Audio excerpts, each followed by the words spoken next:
République d'Haïti, ministère des Affaires étrangères et des Cultes, édifice inauguré le 15 janvier 2026. Son Excellence Laurent Cécile, coordonnateur du Conseil présidentiel de l'Opposition, Son Excellence M. Annick Premier ministre, Son Excellence Jean-Victor Lambert Baptiste,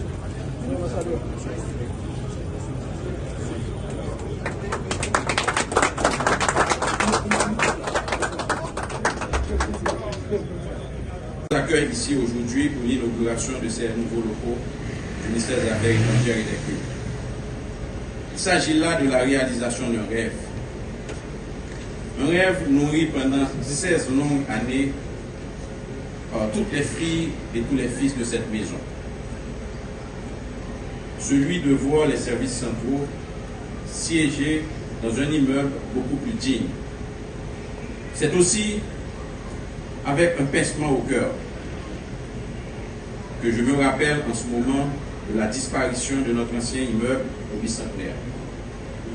Nous avons, à partir de ce moment, perdu certaines traditions et surtout des collègues. J'ai personnellement perdu une grande amie, une sœur. Nous ne les oublierons jamais. En effet, comme vous le savez, le 12 janvier 2010, dans l'espace de quelques secondes, s'était effondré le majestueux édifice construit en face de la mer dans le cadre d'un ambitieux projet commémoratif du bicentenaire de la ville de Port-au-Prince. Ce local, dont plusieurs générations de diplomates haïtiens gardent encore un souvenir ému, s'était écoulé avec, comme je viens de le souligner, des vies humaines que nous ne terminerons jamais de regretter, et aussi avec une partie importante des archives et de la mémoire diplomatique du pays. Ce regrettable événement, en plus de ses souvenirs douloureux, avait ouvert pour les cadres et employés du ministère une longue période d'attente. Une période où s'entremêlent nostalgie et espoir. D'une part, nostalgie d'un espace de travail accueillant, protocolaire et convivial, et d'autre part, l'espoir de voir un jour le ministère des Affaires étrangères se loger à nouveau dans un édifice à la hauteur de sa mission et de ses attributions. C'est ainsi qu'aujourd'hui, nous ne sommes pas seulement les heureux témoins de l'inauguration d'un bâtiment, mais nous assistons surtout à l'épilogue d'une longue pérégrination qui a duré 16 années, au cours de laquelle le ministère des Affaires étrangères a dû exercer ses activités dans 3 espaces successifs inappropriés. D'abord, à Pèlerin au lendemain du séisme, puis au Bois-Bernard et finalement à Musso. Dans des conditions bien que marquées par le dévouement du personnel, mais qui ne répondaient nullement au travail diplomatique. Nous saluons la présence à cette cérémonie de quelques-uns des propriétaires de ces locaux, tout en leur présentant notre gratitude d'avoir mis pendant des années leur patrimoine construit au prix de grands sacrifices à la disposition de la chancellerie. Excellences, Mesdames, Messieurs, au moment où je me prépare à explorer avec vous d'ici quelques minutes les enceintes de cet important édifice qui sera désormais le siège du ministère des Affaires étrangères, permettez-moi à nouveau, en cette semaine spéciale, d'avoir une pensée pour les nombreuses victimes et les nombreux disparus du séisme du 12 janvier 2010.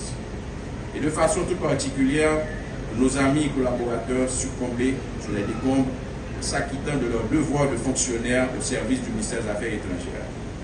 Je cite nommément Patrick Isidore, directeur des affaires politiques, promu peu de jours avant, directeur de cabinet du ministre Marie-Michel Rey. Nicole Grégoire, spécialiste des questions migratoires et des relations haïtiano-dominicaines. Marie-Yvrose Edouard, secrétaire à la direction générale. Nerio Villarson, fonctionnaire affecté au service de l'intendance. Leurs souvenirs honorent la nation et ils ne disparaîtront jamais de nos esprits. Et pour preuve, une plaque sera tout à l'heure dévoilée en leur mémoire. Que la stèle dressée en leur honneur à l'entrée de cet immeuble constitue pour les générations présentes et futures de fonctionnaires une source profonde d'inspiration, des modèles et des exemples de dévouement, de discipline, d'engagement et de consécration dans la fonction publique. Mesdames, Messieurs, je me tourne en ce moment vers vous, Excellences, les membres du Conseil présidentiel de transition, et aussi Monsieur le Premier ministre. Vos orientations et les instructions les plus urgentes ont permis l'aboutissement de ce projet dans un court délai. Excellences, soyez-en tous remerciés au nom de tous les fonctionnaires et agents publics du ministère des Affaires étrangères. Je vous demande de les applaudir.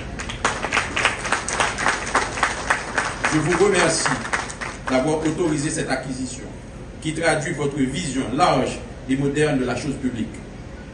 La souveraineté nationale, en effet, ne doit pas rester au stade d'une simple fiction juridique, mais doit aussi s'exprimer à travers des éléments tangibles traduisant le caractère solennel et majestueux de l'État. Vous avez bien compris la sensibilité et les enjeux du ministère des Affaires étrangères comme principale vitrine de la nation sur la scène internationale. Quand les passions se sont tues, et au fil du temps, les jugements partisans et subjectifs s'envoleront comme une feuille, une paille emportée par le vent. L'histoire retiendra le sens de vos efforts pour doter la chancellerie haïtienne de siège à la hauteur du prestige et de la fierté de notre nation. Je salue la présence à cette cérémonie de plusieurs de nos collègues ministres. Leur témoignage de solidarité en ce jour indique comment ils sont attachés au principe de cohérence et de solidarité dans l'action gouvernementale. Je veux les assurer de ma volonté de consolider la synergie entre les différentes institutions placées sous nos responsabilités, conditions indispensables pour des résultats concrets. Permettez-moi en ce moment d'accentuer sur l'engagement et le professionnalisme des fonctionnaires de différentes institutions qui ont conduit de façon responsable les négociations et mené à terme le processus de l'achat. Je joins ma voix à celle des fonctionnaires du ministère des Affaires étrangères pour les remercier tous. J'adresse un remerciement spécial à mon collègue du ministère de l'Économie et des Finances, Alfred Metellus.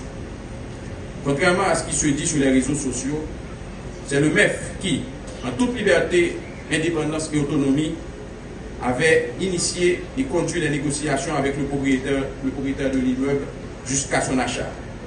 Je salue la décision du Premier ministre de l'affecter au ministère des Affaires étrangères. Je ne saurais non plus m'empêcher de saluer l'ex-propriétaire de l'édifice, M. Gaudi Laguerre, ancien cadre du ministère des Affaires étrangères.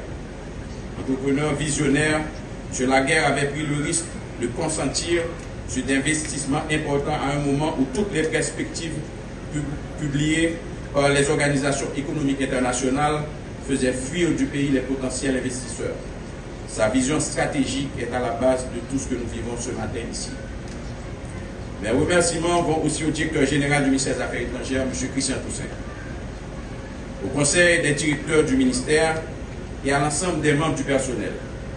Tous, à différents niveaux et en ce qui les concerne, se sont rapidement appropriés du projet, puisque convaincus comme moi que dans une période de grands défis, il faut accorder la plus grande importance à tout ce qui peut faire rayonner l'image d'Haïti et témoigner de la grandeur de notre histoire.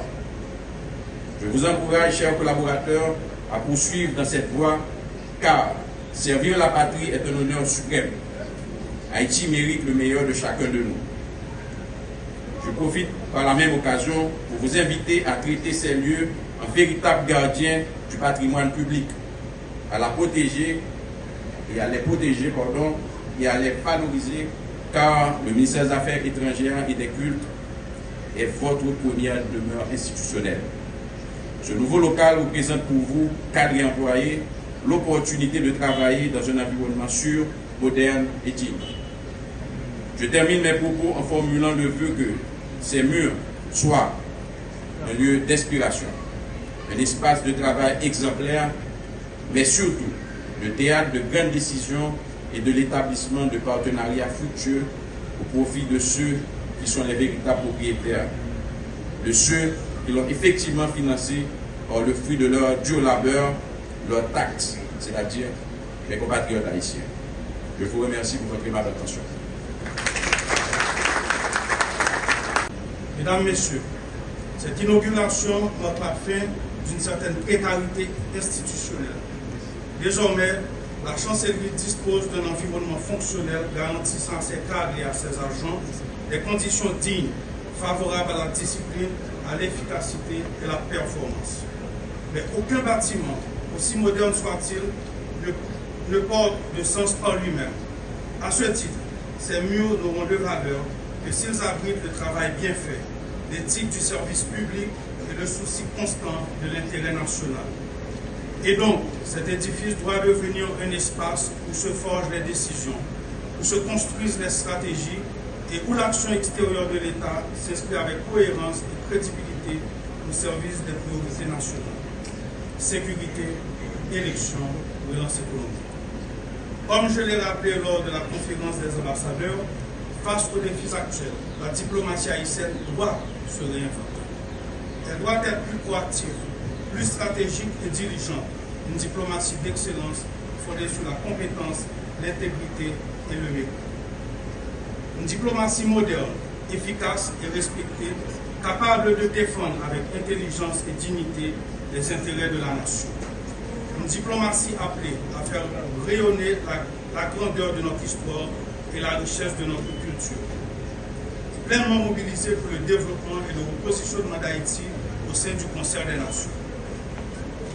Depuis le début de cette transition, j'ai multiplié les déplacements à l'étranger pour porter la voix d'Haïti, défendre nos intérêts, expliquer notre situation et mobiliser des soutiens indispensables.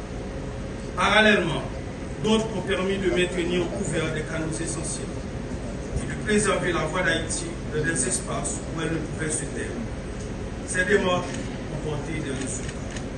Mais elles ne peuvent produire des effets durables que si elles se poursuivent et s'inscrivent dans un travail collectif rigoureux, porté par des équipes engagées, soucieuses d'assurer le suivi, la cohérence et la mise en œuvre de l'intérêt du pays.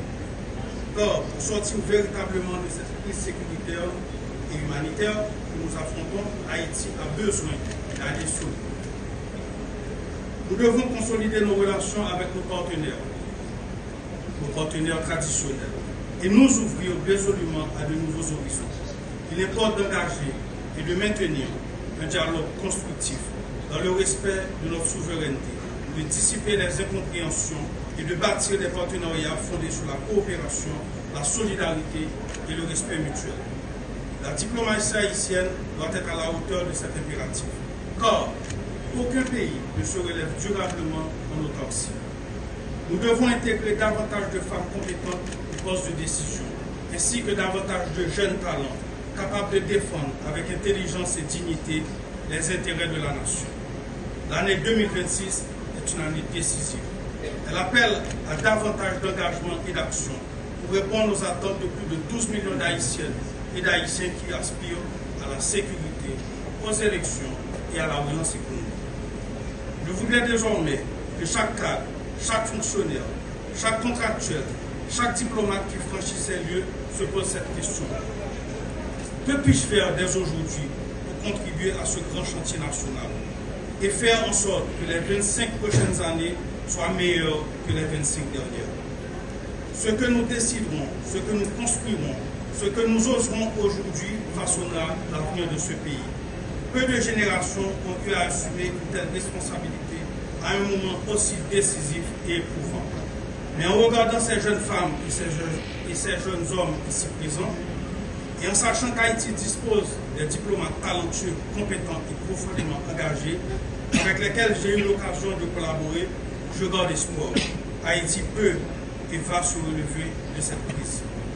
Monsieur le ministre, Mesdames, Messieurs les cadres et agents du ministère des Affaires étrangères et des Cultes, ce bâtiment est désormais un patrimoine de l'État placé sous votre responsabilité. Il vous revient d'en faire un usage exemplaire de le préserver et de le faire vivre. Je salue également l'ensemble des équipes techniques, administratives et ministérielles qui ont contribué à la réalisation de ce projet. Un petit applaudissement pour eux.